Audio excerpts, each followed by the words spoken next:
The German Shipwright, The Mystery of the Stolen Crown. Chapter 1. The Stranger's Return. History often moves in a straight line, but beneath the surface, there are moments where the line seems to snap. In the late autumn of 1698, a long caravan of heavy wooden carriages crossed the western border of Russia.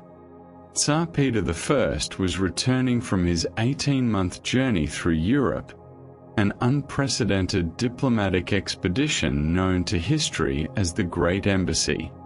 The court in Moscow had waited with mixed emotions, preparing grand ceremonies to welcome their young sovereign. But the man who stepped out of the lead carriage was not the man who had left. The young Tsar who departed Moscow was a giant who loved the traditional folk songs of his homeland, a ruler who wrote frequent letters to his family filled with deep warmth, religious devotion, and distinct Moscow idioms.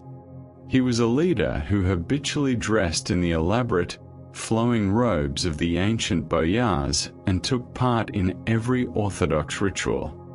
The man who returned looked upon the holy city of Moscow with cold, unfamiliar eyes, refusing to visit the sacred cathedrals or bow before the icons of his ancestors. He could no longer speak Russian with his previous fluency. His handwriting had completely changed, and he refused to wear the clothes of his ancestors, demanding immediate adoption of German dress. A quiet, terrifying rumor began to ripple through the wooden houses and stone palaces of the city. The real Tsar had been intercepted and left behind in Europe, and a stranger now wore the crown. The psychological shift was accompanied by an immediate breakdown in personal relationships. Peter had left behind a closely knit circle of childhood friends and trusted noblemen from the village of Preobrazhenskoye. Upon his return, he refused to meet them in private, maintaining a cold distance that shocked his closest confidants. He seemed entirely unfamiliar with the intricate, unspoken etiquette of the Moscow court, frequently violating centuries-old taboos without showing any awareness of his errors. The boyars observed him in silence, noting how he struggled to remember the names of distant relatives and properties he had owned for years. This was not the behavior of a ruler who had simply expanded his mind in the West. It was the behavior of an actor who had memorized a script but lacked the instinctual memories of the soul he was portraying.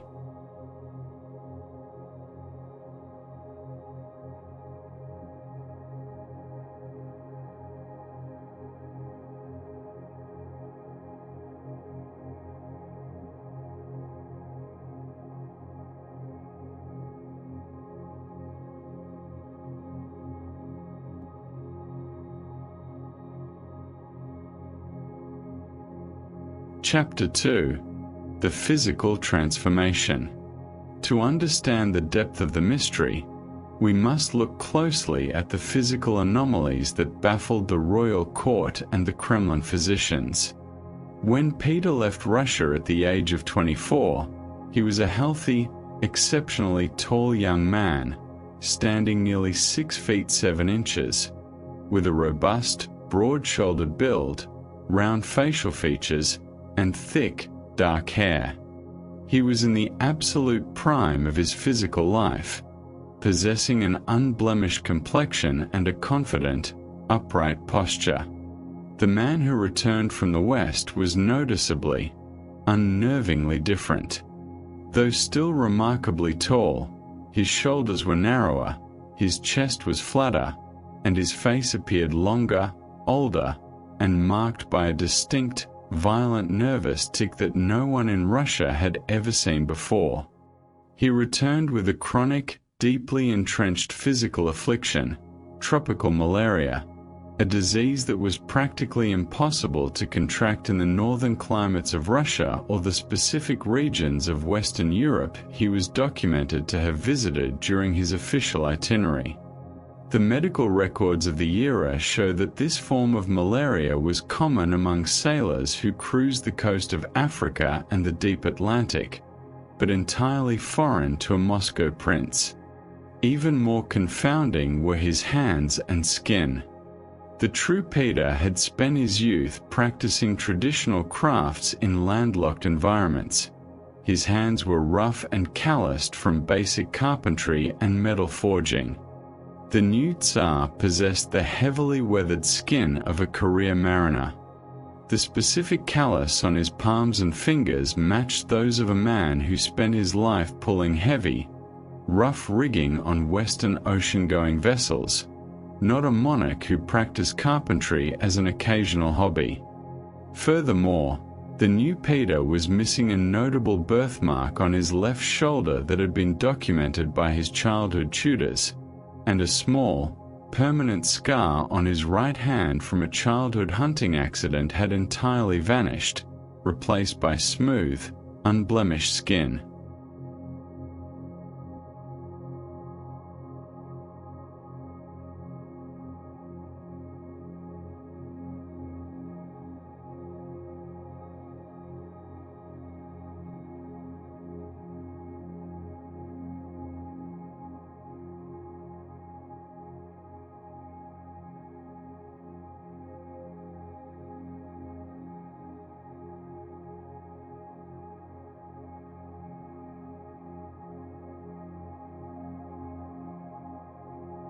Chapter 3. The Erasure of Memory. A man can change his clothes, and a man can fall ill, but a man cannot easily erase the intimate, foundational memories of his childhood. When the new Peter arrived in Moscow, he showed an inexplicable, total ignorance of the court's inner workings and the geography of his own childhood estates.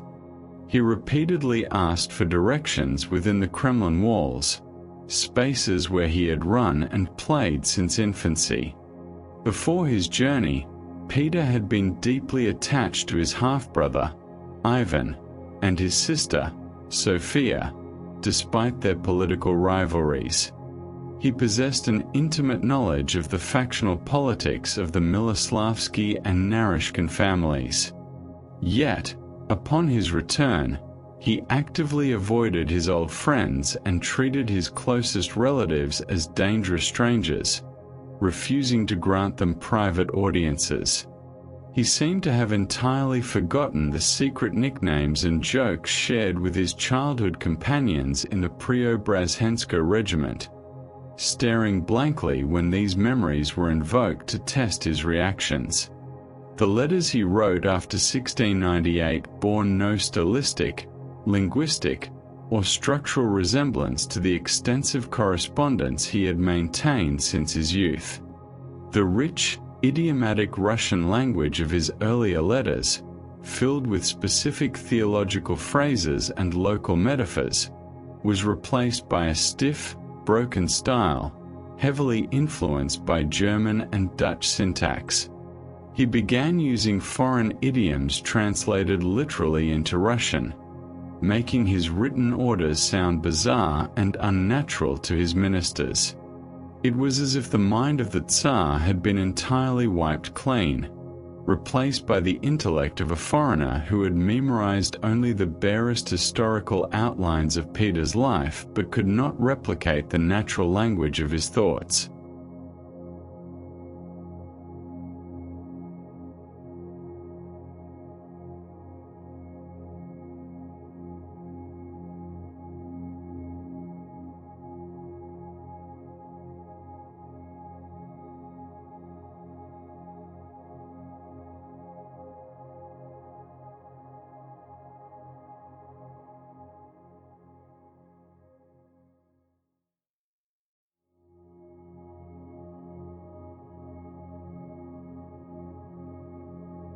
Chapter 4.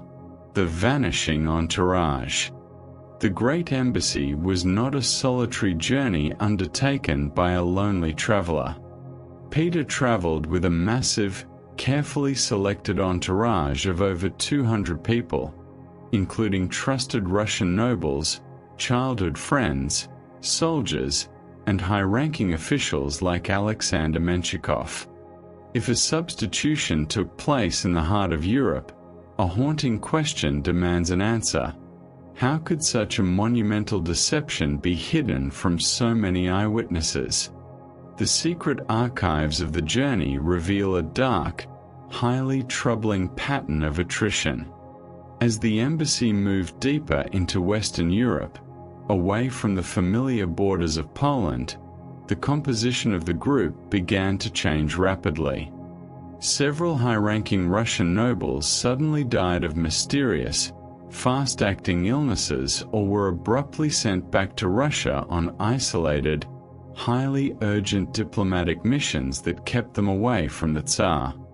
Others were reassigned to distant European ports to study trade, effectively breaking the entourage into small, isolated fragments. By the time the Tsar reached the specialized shipyards of Holland and the secluded naval docks of England, he was frequently separated from his traditional Russian guard. He spent weeks at a time living in small cottages accompanied only by a few foreign advisors, such as the Swiss mercenary Franz Leffert and General Patrick Gordon. When the caravan finally turned back toward Moscow, many of the original Russian members of the expedition had completely vanished from the state payrolls, their fates unrecorded.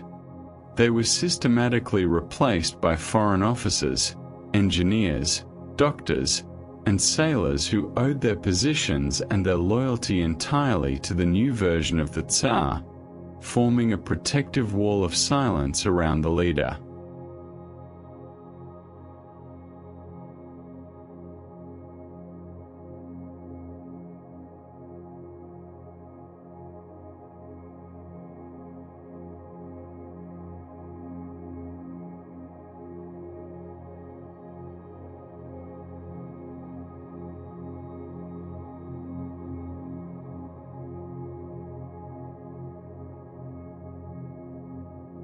Chapter 5.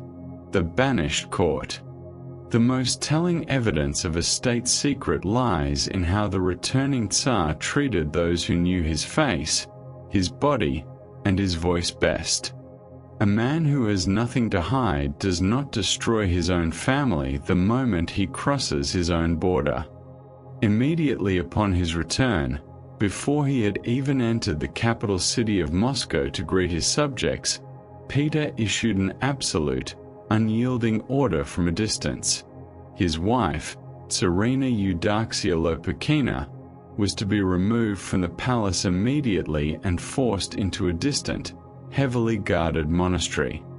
She was stripped of her royal titles and locked away without a trial or a formal divorce. The new Peter refused to see her, refused to hear her pleas, and cut off all her communication with the outside world.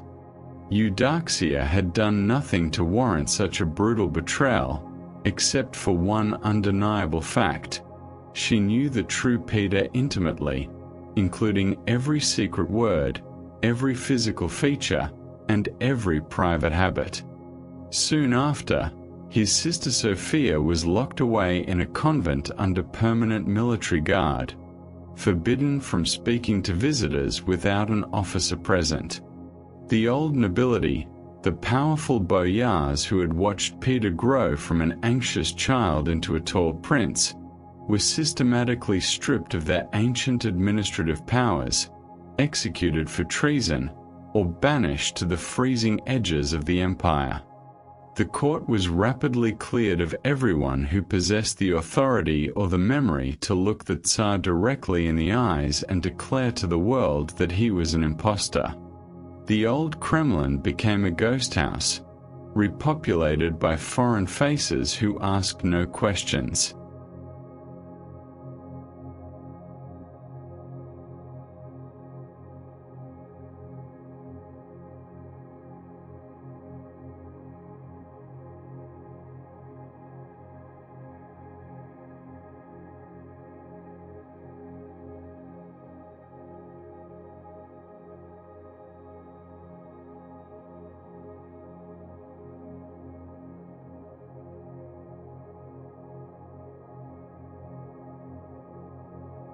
Chapter 6.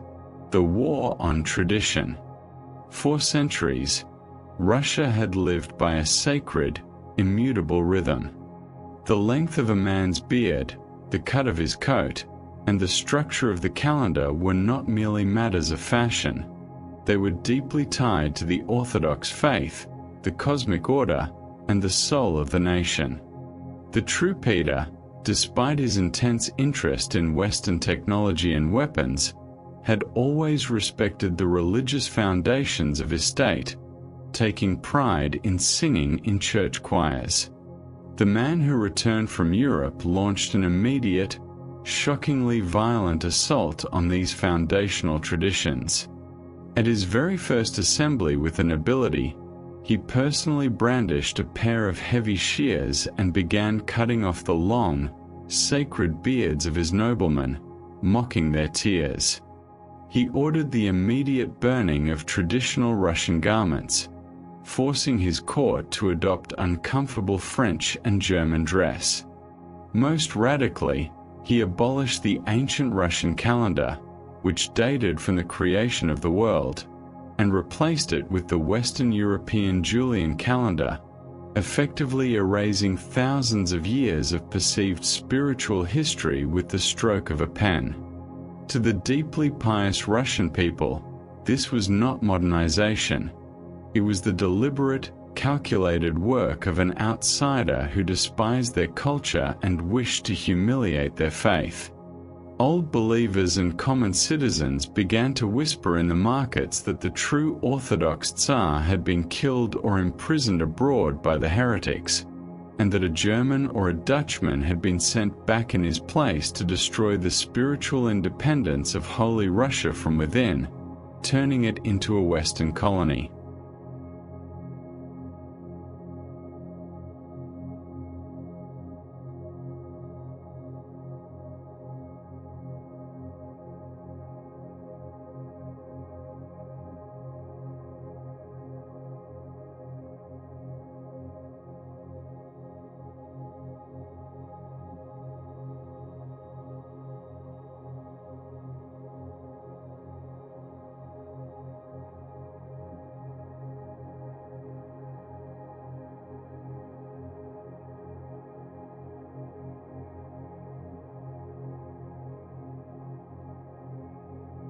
Chapter 7. The Master of the Sea. One of the most extraordinary technical anomalies of Peter's long reign was his sudden, absolute mastery of advanced naval warfare. Before the Great Embassy, Peter's experience with water was limited to small pleasure boats on local rivers, shallow lakes, and a brief introduction to basic navigation at the northern port of Archangelsk. He was an enthusiastic amateur, a young prince playing with boats, but he lacked deep, structural experience in deep-sea navigation. Yet, the Peter who returned from the West was not just an enthusiast. He was a master shipwright, an expert naval architect, and an experienced admiral. He possessed an intimate, instinctual understanding of ocean-going fleets, complex naval maneuvers, and the physics of marine artillery, skills that take decades of life on the open ocean to truly master. He could read the shifting currents of the open sea with the precision of a seasoned Western captain.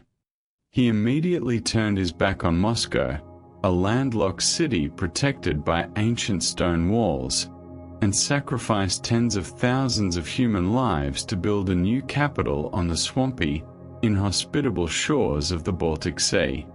St. Petersburg was a city designed by a sailor, for sailors. It was built with canals and low stone embankments in the exact style of Amsterdam, a place where the new Tsar felt visibly more at home than he ever did in the ancient, dark chambers of the Kremlin. He lived facing the water, surrounded by ships, as if his very survival depended on remaining close to the element he truly understood.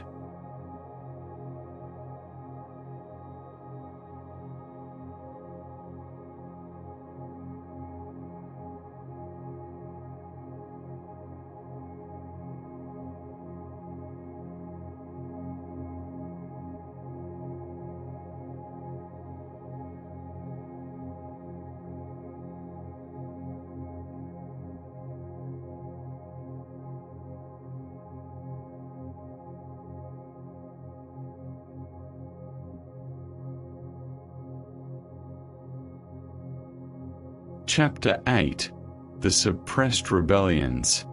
The people of Russia did not accept the new ruler or his radical decrees blindly. The Streltsy, the elite military guard of Moscow who served as the permanent defenders of the state, rose in a massive, coordinated rebellion in 1698. Their primary grievance was not taxes or military service. Their banners and declarations explicitly claimed that the real Tsar had been murdered abroad, and that an alien impostor was marching on Moscow to seize the throne. The Tsar's reaction to this rebellion was marked by a cold, industrial cruelty that shocked the entire nation. He did not merely punish the leaders, he ordered the total destruction of the Streltsy. Over 1,000 elite soldiers were rounded up, tortured in deep dungeons, and executed. Historical accounts note that the Tsar personally took up the executioner's axe, forcing his foreign advisors to join him in decapitating the prisoners.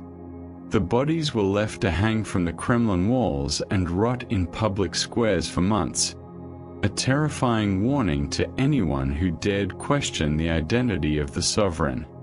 By completely wiping out the Streltsy, the new Peter eliminated the last organized, armed force within Russia that remembered the old military structures and the true king.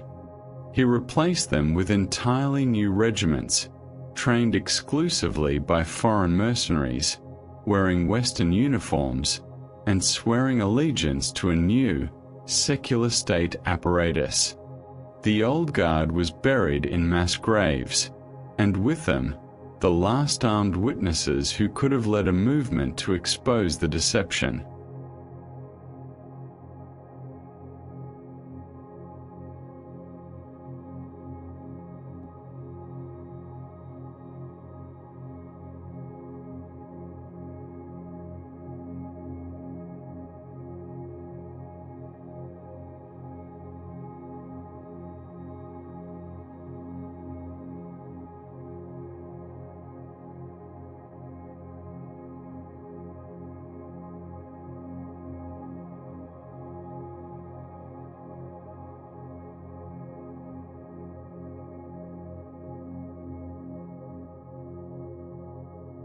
Chapter 9: The Tragic Heir.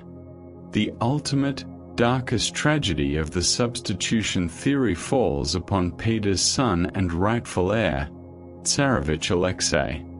Alexei was only a young child when his father left for Europe, but he was old enough to remember the voice, the touch, and the personality of the man who had departed. He was raised in secret by his banished mother's relatives and the traditional nobility who held on to the memory of the old Russia. As Alexei grew into adulthood, he became the natural focal point for the underground resistance against the palace. The relationship between father and son was not merely a political disagreement over state reforms. It was filled with a deep, visceral, mutual hatred that resembled a conflict between two different nations. Alexei looked at the Tsar not with the reverence of a son, but with the cold suspicion of a man who knew he was looking at an occupying force. When Alexei fled Russia in 1616 to seek political asylum in Europe, he dropped terrifying hints to foreign monarchs, whispering that the man sitting in St. Petersburg was a cruel stranger who had stolen his family's legacy. He was eventually hunted down by secret agents, lured back to Russia with false promises of forgiveness, imprisoned in the dark dungeons of the Peter and Paul fortress, and tortured to death under his father's direct orders. By eliminating his own son, the Tsar ensured that the direct, legitimate bloodline of the old Romanov dynasty was broken, silencing the one person whose very existence threatened the legitimacy of the stolen throne.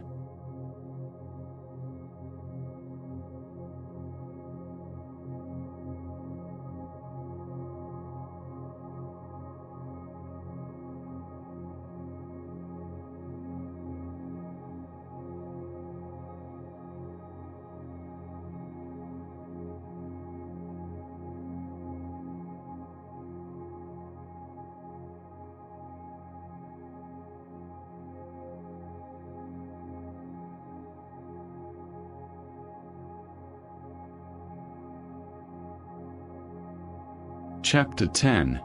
The Secret Documents of Saardam. Let us examine the hidden ledger of the Dutch town of Saardam, where Peter supposedly lived as a simple laborer under the name Peter Mikhailov. The local records of the shipyards detail the daily wages and physical attributes of the workers employed during that specific winter. Curiously, the registration of the tall Russian worker contains multiple alterations, overriding a name that originally belonged to an experienced Dutch ship captain who had suddenly retired from the merchant marine just weeks prior to the embassy's arrival. Furthermore, the diplomatic dispatches sent from London by the English court during Peter's stay at Say's court reveal an odd detail. King William III noted in a private journal that the Russian monarch possessed a remarkable, almost unnatural familiarity with the specific technical terminology of the British Admiralty, terms that were never translated into Russian and could not be found in any textbook available in Moscow. The visitor conversed with English shipbuilders not like a student learning an unfamiliar art, but like an expert discussing nuances of design with his peers. When this visitor returned to Russia, he immediately ordered the state treasury to pay massive, lifelong pensions to specific families living in Holland and North Germany. These transactions were recorded under secret code names in the imperial ledger, described simply as payments for special services rendered to the crown abroad. If the Tsar was simply a tourist, what debt was he continuously paying to these distant foreign households for the rest of his life?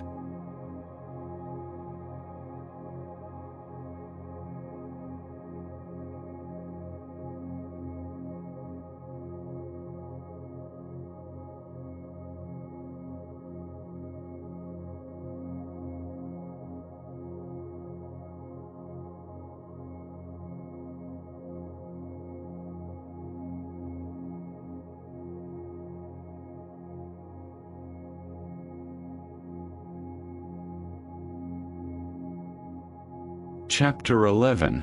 The Forgotten Fortress of Riga. On his journey to the west, Peter passed through the city of Riga, which was then under the control of the Swedish Empire. Mainstream history records that Peter was deeply offended by the cold reception he received from the Swedish governor, who strictly forbade him from inspecting the city's modern fortifications. This incident was later used by Peter as the primary justification for declaring a devastating 20-year war against Sweden. However, alternative archives found in Stockholm tell a completely different story. The Swedish sentries did not merely prevent a curious traveler from looking at the walls. They arrested a tall, dark-haired Russian man who was caught attempting to map the inner powder magazines under the cover of night. According to these secret military dispatches, this individual was placed in a deep underground cell within the citadel. 2 weeks later, a man of identical height was released from the fortress after a massive ransom was quietly paid by a syndicate of Western merchants. But the Swedes noted a change in the prisoner's demeanor upon his exit. The aggressive, hot-tempered prince who had entered the cell had been replaced by a calculated, cool-headed strategist who walked with a slight maritime limp. It is highly possible that the real Tsar never left the dungeons of Riga, and that the war that followed was launched not to avenge an insult, but to ensure that the fortress containing the true king would be utterly leveled, destroying all evidence of the crime.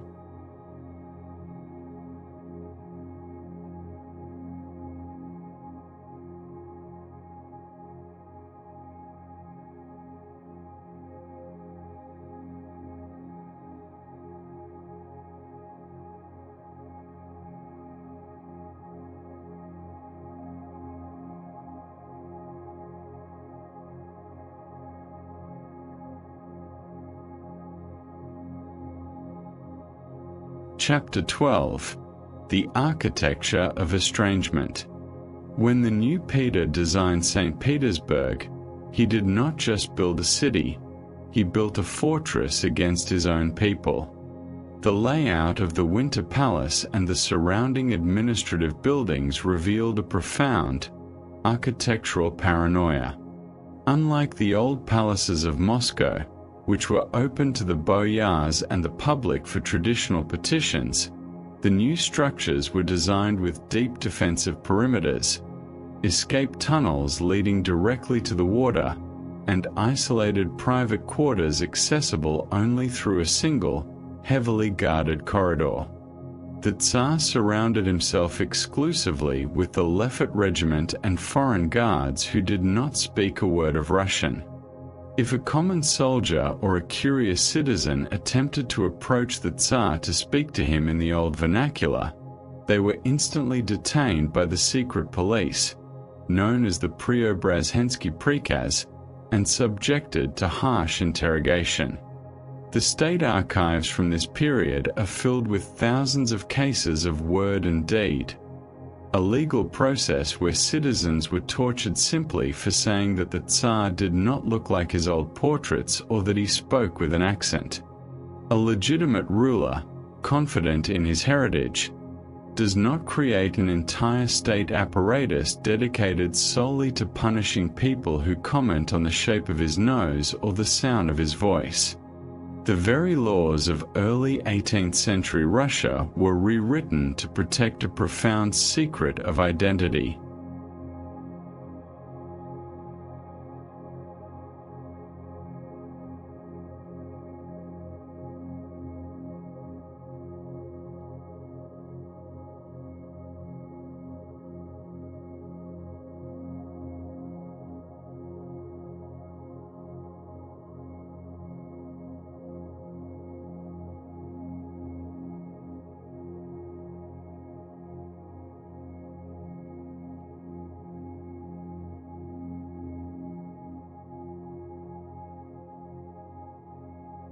Chapter 13.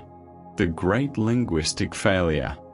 Language is the deepest mirror of human identity, forged in the first years of life.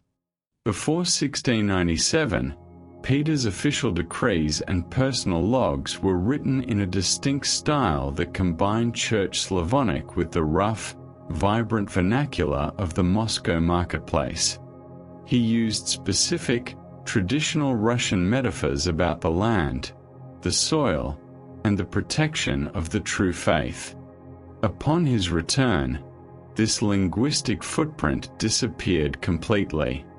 The Tsar's personal notebooks from the early 1700s show a man who struggled with basic Russian spelling, frequently substituting Cyrillic letters with phonetically similar Latin characters.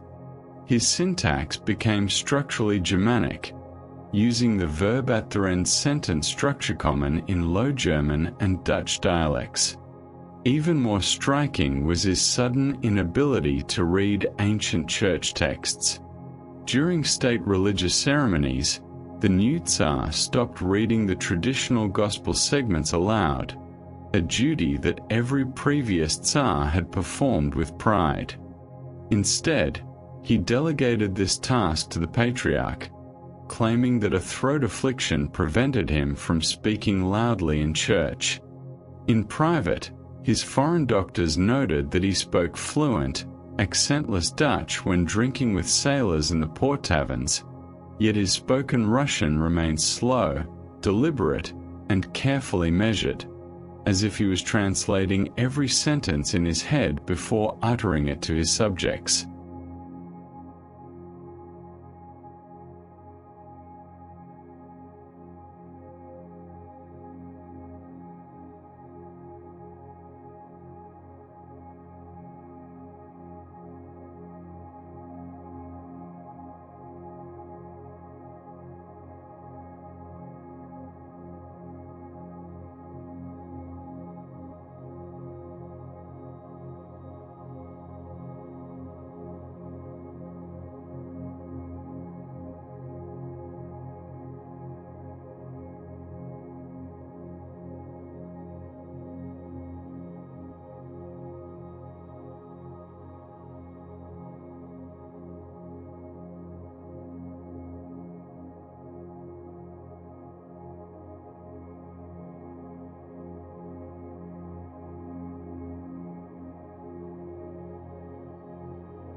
Chapter 14. The Secret of the Imperial Portraits. If you walk through the galleries of European museums and study the oil paintings of the young Peter painted before his journey, you see a specific facial structure. Painters like Sir Godfrey Kneller, who captured Peter in London in early 1698, depicted a man with a round, youthful face, full lips, a wide nose, and prominent, expressive eyes. His expressions were volatile, reflecting his famously erratic temperament. But the portraits painted after his return to Moscow tell a completely different story. The face depicted by artists like Louis Caravac is narrow and elongated, with a sharp, thin nose, compressed lips, and a high, receding forehead. The skeletal structure of the jawline is entirely different. It is the face of a man from Western European stock, not the distinct Slavic features of the Romanov line. Court painters were strictly commanded to follow a specific, approved template when rendering the Tsar's face, and several artists who attempted to paint him realistically were dismissed from the court without pay. The imperial administration spent enormous sums of money to collect and destroy older portraits that had been distributed across the provinces during Peter's youth. They replaced them with new, standardized engravings that presented the older, altered face as the definitive image of the ruler, effectively gaslighting an entire generation into forgetting what their original sovereign looked like.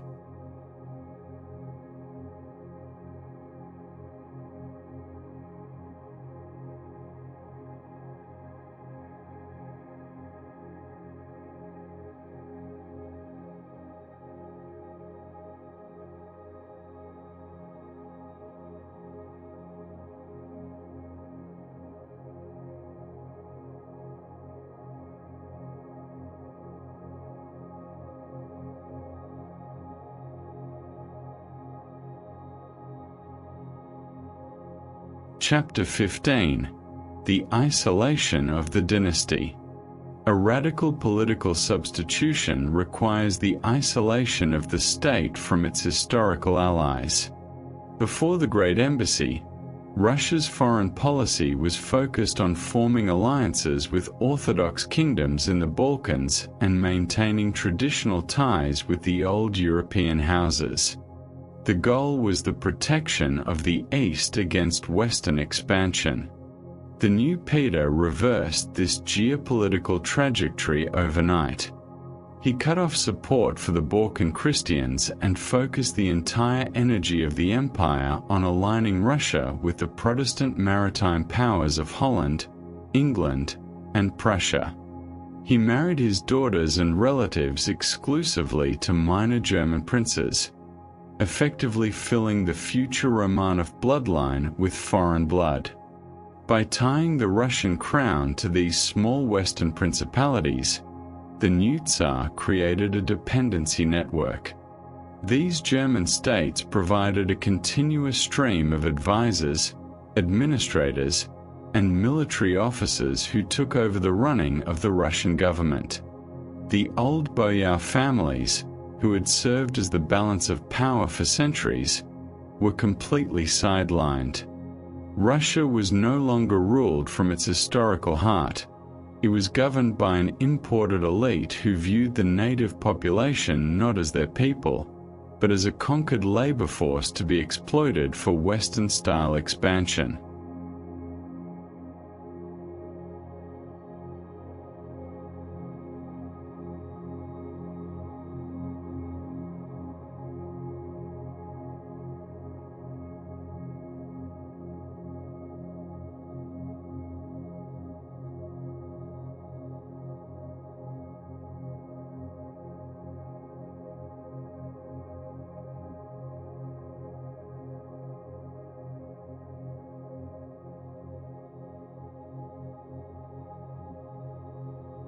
Chapter 16. The True King's Grave. If the substitution theory is correct, we are left with a final, lingering question that echoes through the empty corridors of time. Where lies the dust of the true Peter I? A giant cannot be buried in secret without leaving a mark on the land. In the archives of the French maritime city of Dunkirk, there is an unlisted burial record from the winter of 1699. It describes the death of a nameless foreign sailor of gigantic stature who had been brought ashore from a Dutch vessel under heavy military guard. The report notes that the man was kept in chains until his final breath, and that he spent his days singing traditional Eastern religious hymns that no one in the French port could understand. He was buried in an unmarked grave near the edge of the old stone sea wall, where the salt water crashes against the land at high tide. No stone was raised to mark his passing, and no prayers were said in his native tongue. If this was the true sovereign of Russia, he died listening to the same ocean that his replacement used to conquer his empire. He was left alone in the cold earth of a foreign land, while a stranger sat in the golden chambers of his ancestors, changing the map of the world.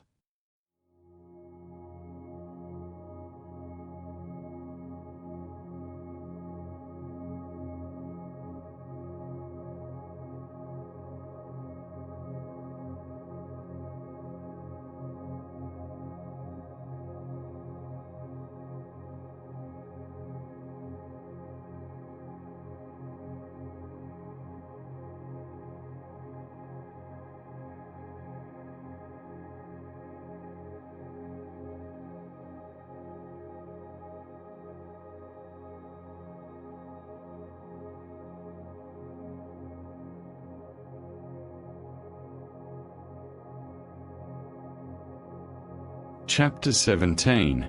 The Silence of the Academy. For over 3 centuries, academic historians have dismissed the story of the substituted Tsar as a fairy tale, a myth created by superstitious peasants who were simply terrified of modern progress and Western technology. They point to the vast collection of official state documents, signed treaties, and military victories as absolute proof of Peter's unbroken identity. But we must remember who controls the archives. The history of Russia was heavily rewritten during the 18th century by foreign historians like Gerhard Friedrich Müller and August Ludwig von Schlosser, who were hired by the Imperial Academy to organize the state records. These scholars had full, unrestricted access to the private correspondence of the Romanovs, and they spent decades sorting, translating, and burning documents that did not conform to the official narrative. Documents that hinted at the substitution or recorded the true physical descriptions of the young Tsar were systematically removed from the central files and placed in secret collections that remained sealed until the fall of the monarchy. The official history we read today is a carefully constructed monument, designed to protect the legitimacy of the dynasty. It is an artificial narrative that allows no room for the dark anomalies that continue to whisper from the margins of the old texts.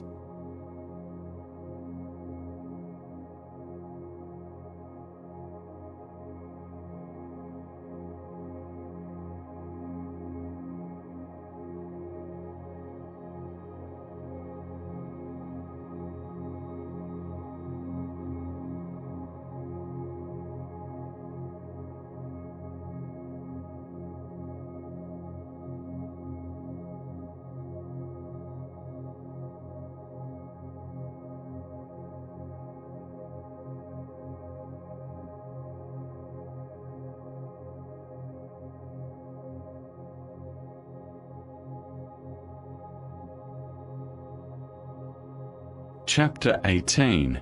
The Broken Legacy. When Peter the Great died in 1725, he did not leave behind a stable, peaceful empire. He left a nation fractured to its very core, exhausted by decades of continuous war, crushing taxes, and cultural trauma. His final act was famously enigmatic. On his deathbed, he asked for a piece of paper and began to write his final will, but he managed to write only the words "leave all to." Before the pen fell from his hand and he lost consciousness, he left no clear successor, plunging Russia into a brutal era of palace revolutions where foreign factions fought over the stolen crown for decades. The old stability of the Moscow state was gone forever, replaced by a volatile, fragile political system where rulers were continuously assassinated by their own guards. The empire he built was a giant with feet of clay. It possessed a magnificent, Western-style exterior, grand stone palaces, a powerful navy, a modern army, but its internal soul was hollowed out. The deep spiritual connection between the ruler and the people had been severed during that fateful winter in Europe. The nation was forced to walk a path that was not its own, guided by the cold, iron hand of a ghost who had stolen the identity of their king.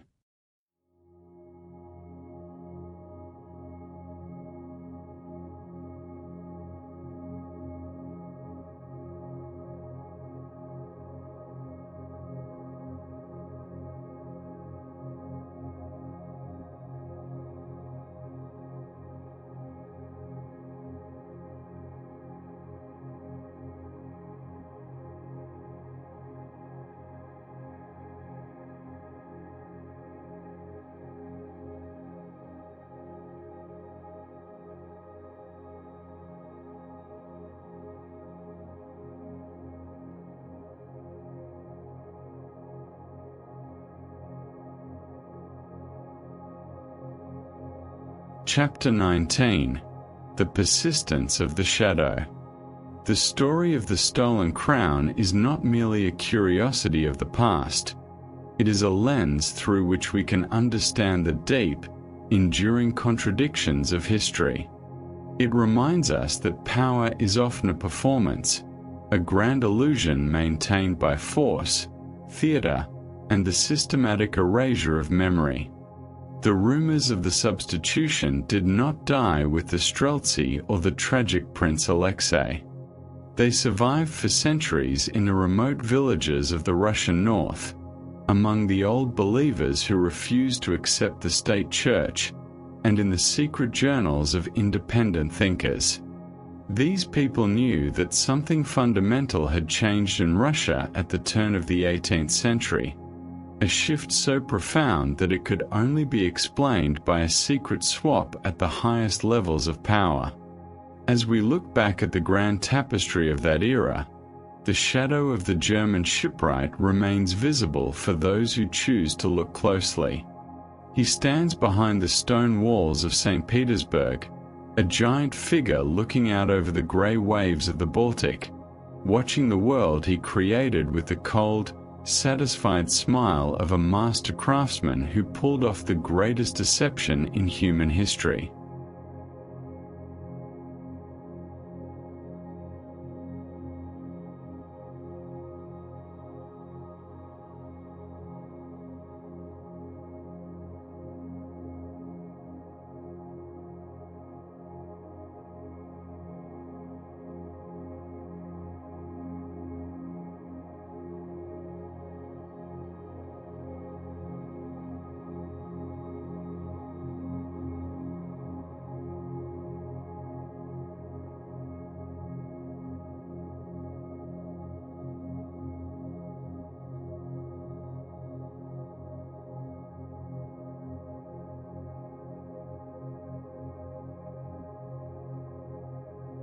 Chapter 20. The Sleep of the Sea. The night has grown deep, and the long journey through the labyrinth of the past has come to its natural end. The great historical mysteries are comforting because they remind us that the world is much larger, much stranger, and much more complex than the simple truths we are taught in our youth.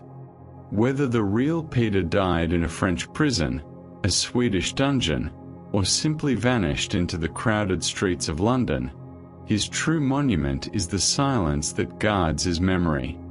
The old capitals are quiet now, the palaces are empty, and the great emperors have long since turned to dust, their secrets safe from the curiosity of the living. As you prepare for sleep, let the images of the old empire wash away from your mind.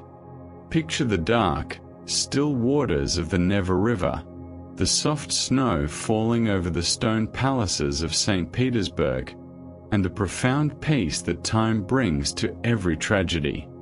The secrets have waited for hundreds of years, and they can wait a little longer. Close your eyes, listen to the quiet rhythm of the night, and let yourself drift away into a deep, peaceful, and untroubled sleep.